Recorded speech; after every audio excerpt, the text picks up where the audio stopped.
Meteorologist Jeremy Lewan joins us in the backyard to talk a little bit about what I would call the best weekend of fall. Yeah, and it really has been the first weekend of fall. That's why you're saying that. But it really was a great weekend. For the exception of just a few sprinkles yesterday evening, we had a great Sunday.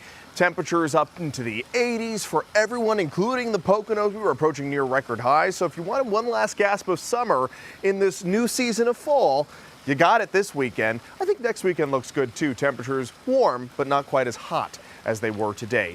All meteorologists' eyes are focused right now on the tropics. Of course, we had a great day here in Pennsylvania, but there is an impact for parts of the southeast coast. Tropical storm Imelda, as of the 11 o'clock hour, still got maximum sustained winds at 40 miles per hour. But looking at this picture here, you can truly see how disorganized Tropical storm Imelda is compared to Hurricane Umberto, which is a Category 4 hurricane. So because it's less organized and also weaker than Umberto, but they're coming into close contact with one another, they're just 600 miles apart, they'll end up rotating around each other. So when they do that, that'll help to pull Imelda out to sea. That's why there's that hard right turn. You can see it there. On Monday around 8 p.m., we'll notice that shift towards the right, which is towards the east, and then it continues east. Now that sets it perfectly within scope of Bermuda. So Bermuda will be dealing with a possible landfall of a Category 1 hurricane.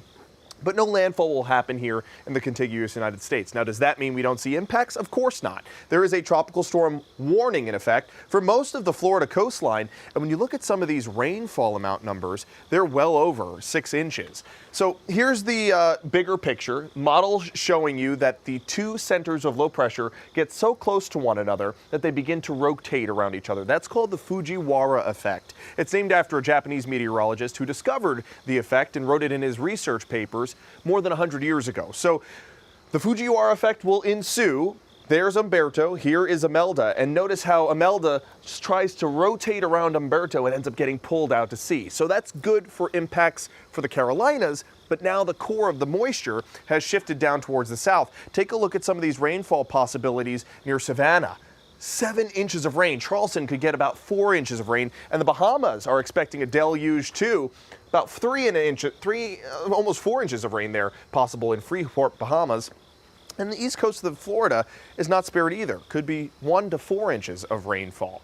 Here, we had some sprinkles yesterday, and we really won't see much in the way of impacts from Imelda or from Umberto, just from cloud cover as we head into our day tomorrow and then into Tuesday too. This morning we did have fog. Nydia captured it beautifully in East Stroudsburg in Monroe County. And now from East Stroudsburg, we hop over to downtown Stroudsburg. It's a quiet night there in the downtown. 66 is the current temperature with winds coming out of the east-southeast at 5. Temperatures today were hot, up to near 90 in Williamsport. 82 was the high for Avoca. 80 was the high for Mount Pocono. And we came, folks, within just 2 to 3 degrees of record highs.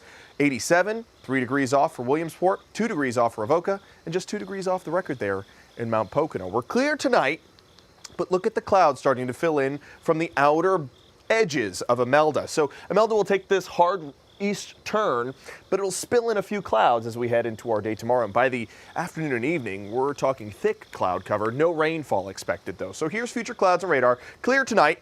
By tomorrow morning, some high thin clouds starting to fill in through the southern tier. Then the thicker cloud cover comes in throughout the afternoon and evening, and it begins to recede from north to south throughout your day on Tuesday. So we start to break out to sunshine throughout the morning in the northern tier, and we don't see the sunshine until the afternoon for parts of the southern tier in the Wyoming Valley. Overnight tonight, 52 will be the glow with mostly clear skies.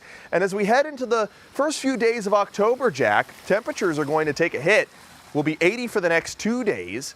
But then by Wednesday, which is the first day of October, we're down to near average at 71, and we'll be in the upper 60s as highs for Thursday. Overnight lows in the 40s and even upper 30s in some parts of the mountains. So get the fall attire ready, but you won't need it all week. I think next weekend is still looking just as fabulous as this weekend was. So yes, this might have been the best weekend of fall so far, but maybe next one might give it a run for its money. Jeremy, keeping us updated as always. Thank you very much. Yep.